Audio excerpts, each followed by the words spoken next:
Hi friends, இன்னைக்கு நம்ம சேனல்ல ரொம்பவே ஒரு சூப்பரான மெது பக்கோடா தாங்க பார்க்க போறோம். வேற லெவல் டேஸ்ட்ல ரொம்பவே சூப்பரா இருக்கும். நம்ம டீ கடைகள் எல்லாம் இது அதிகமாக வாங்கி சாப்பிட்ருப்போம். குழந்தைங்களுக்கு ஈவினிங் ஸ்நாக்ஸ் அந்த மாதிரி செஞ்சு கொடுத்தோம்னா ரொம்பவே விருப்பப்பட்டு வாங்கி சாப்பிடுவாங்க.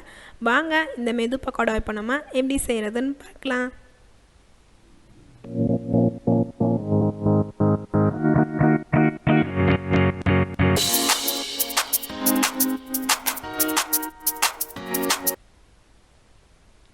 இப்போ இதுக்கு நான் ஒரு மீடியம் சைஸ் வெங்காயமும் 2 பச்சை மிளகாயும் நல்லா பொடியாக கட் பண்ணி எடுத்து வச்சுருக்கேன்.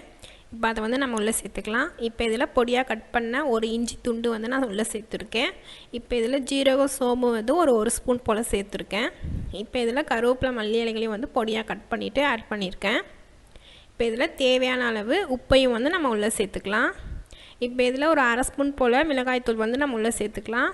ஒரு 1/4 கப் அளவு அரிசி மாவு நம்ம உள்ளே சேர்த்துக்கலாம். இப்போ இதில் ஒரு 1/4 கப் அளவு கடலை மாவு நம்ம உள்ளே சேர்த்துக்கலாம். சேர்த்துட்டு இப்போ இதில் நல்லா வெதுப்பான ஒரு 2 ஸ்பூன் எண்ணெய் உள்ளே சேர்த்துக்கோங்க. நல்லா கிறிஸ்பியாக மொறுன்னு இருக்கும். இப்போ இதை நல்லா நம்ம மிக்ஸ் பண்ணி கொடுத்துக்கலாம். ஃபஸ்ட்டு கைகளால் நல்லா மிக்ஸ் பண்ணி கொடுத்துக்கோங்க. நல்லா அந்த வெங்காயம் எல்லாத்தையும் நல்லா உதிர்ந்து கொடுக்குற மாதிரி நல்லா கைகளை மிக்ஸ் பண்ணி கொடுத்துட்டு இப்போ இதில் தேவையான அளவு தண்ணி சேர்த்து நம்ம கொஞ்சமாக தான் தண்ணி சேர்க்கணும். போண்டா மாதிரி அள்ளி போடுற மாதிரி இது தண்ணி இருக்கக்கூடாது. இது போண்டா மாதிரி உருண்டை பிடிக்கிற அளவுக்கு தண்ணி சேர்த்துக்கிட்டால் போதும்.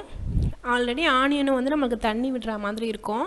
அதெல்லாம் பார்த்துட்டு கரெக்டாக சேர்த்துக்கோங்க. ரொம்ப தண்ணி சேர்த்திங்கன்னா அப்போ போண்டா ஆயில் குடிக்கிற மாதிரி ஆயிரும். இந்த மாதிரி நம்மளுக்கு உருட்டுற மாதிரி இருக்கணும் மாவோட கன்சிஸ்டன்சி. இந்த மாதிரி இருந்தால் தான் நம்மளோட போண்டா நல்லா கிறிஸ்பியாக மொறுன்னு இருக்கும். இப்போ வாங்க நம்ம போண்டா நல்லா கைகளால் அழுத்தம் கொடுத்து நல்லா உருண்டை பிடிச்சி எடுத்துக்கலாம். பாருங்கள் மாவோடு உதிர்ந்து கொட்டாமல் நல்லா இந்த மாதிரி பிடிக்கிறதுக்கு வரணும். இந்த மாதிரி தண்ணி தெளித்து கரெக்டான இந்த பக்குவத்துக்கு நீங்கள் மாவு பிணைஞ்சி எடுத்தால் தான் போண்டா கரெக்டாக வரும். இல்லைன்னா ஆயிலில் போட்டு பொரிக்கும் போது உதிர்ந்து கொட்டுறதுக்கு கூட சான்ஸ் இருக்குது. இப்போ இந்த மாதிரி எல்லாத்தையும் நம்ம செஞ்சு எடுத்துக்கலாம்.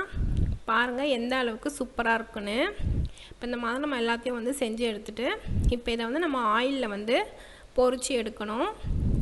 ரொம்பவே சாஃப்டாக நல்லா வெளியே நல்லா கிறிஸ்பியாக மொறுன்னு சூப்பரான நம்மளோட டீ கடை மெது பக்கோடா வேறு லெவல் டேஸ்ட்டில் பிரமாதமாக ரெடி ஆகிட்டுருக்கு.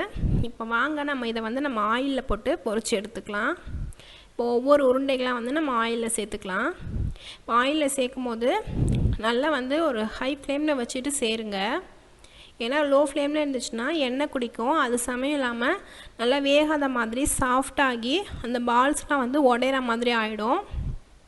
ஆயில் நல்லா சூடாக இருந்ததுக்கப்புறம் நீங்கள் உள்ளே சேர்த்துட்டு இப்போ 4 பக்கமும் அப்படியே திருப்பி போட்டு இந்த மாதிரி செவக்க வேக வச்சு எடுத்துக்கலாம்.